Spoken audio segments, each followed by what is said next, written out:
Hello and welcome to our Cloud Monthly Update series. In this video, we will dive into the exciting world of AWS, cover new feature updates and best practices to help you make the most out of your cloud journey. Today, we will talk about the major updates from the month of February. So without any further ado, let's get started.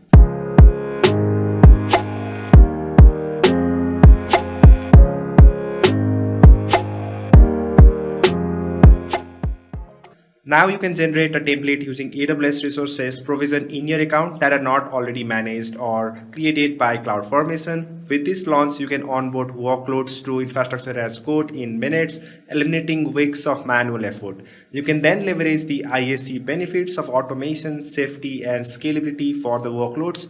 Use the template to import resources into CloudFormation or replicate resources in a new AWS account or region.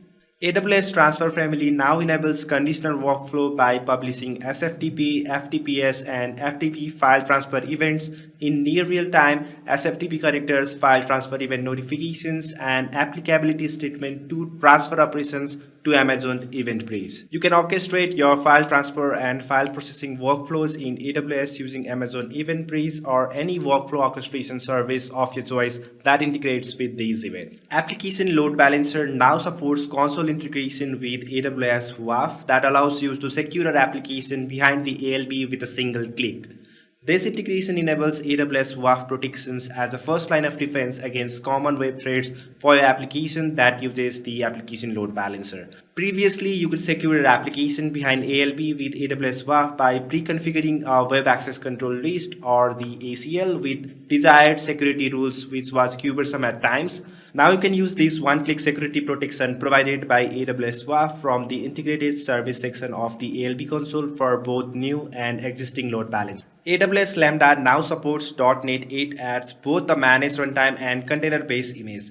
This support provides you with the .NET 8 features that include API enhancement, improved native ahead of time support, and improved performance. .NET 8 supports C#, 12, F#, 8, and PowerShell 7.4. You can develop Lambda functions in .NET 8 using the AWS Toolkit for Visual Studio, the AWS extension for .NET CLI, AWS Serverless Application Model, AWS CDK, and other infrastructure as code tools. The AWS Control Tower now allows customers to extend governance to organizational units via APIs.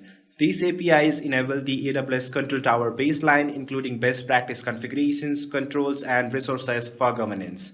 By enabling a baseline on an OU level, member accounts within that OU receive resources such as the AWS IAM roles, AWS CloudTrail, AWS Config, and come under AWS Control Tower governance. This new AWS support automation and infrastructure as code as well. They are available in AWS regions where AWS Control Tower is available except the GovCloud US regions. For more details, you can refer to the baselines and API references section in the AWS Control Tower user guide. API Gateway now supports TLS 1.3. TLS 1.3 on API Gateway works by offloading encryption and decryption of the TLS traffic from your application servers to API Gateway. By using TLS 1.3 with API Gateway as the centralized point of control, developers can secure communication between the client and the gateway, upholding the confidentiality, integrity, and authenticity of their API traffic, and the benefits of API Gateway integration with AWS Certificate Manager for centralized deployment of SSL certificates using TLS.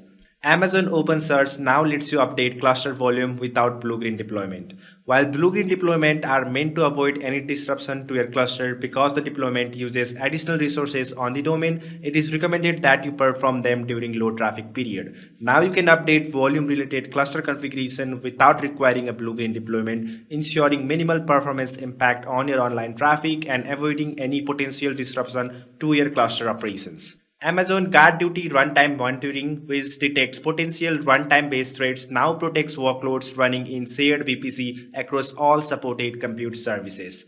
With this launch, customers who are already opted into automated agent management in GuardDuty will benefit from a renewed 30-day trial of the GuardDuty Runtime Monitoring, where AWS will automatically start monitoring the resources clusters deployed in shared VPC setup. Customers also have the option to manually manage the agent and provision the VPC endpoint in their shared VPC environment. Well, that's all the updates and announcement for today. If you find this video useful and want to learn more about this update, please don't forget to check out their official announcement page linked in the description video. Again, if you found this video useful, please don't forget to subscribe to ADX YouTube channel and follow us on our social handles. I will see you in the next one. Until then, have a great time. Bye bye.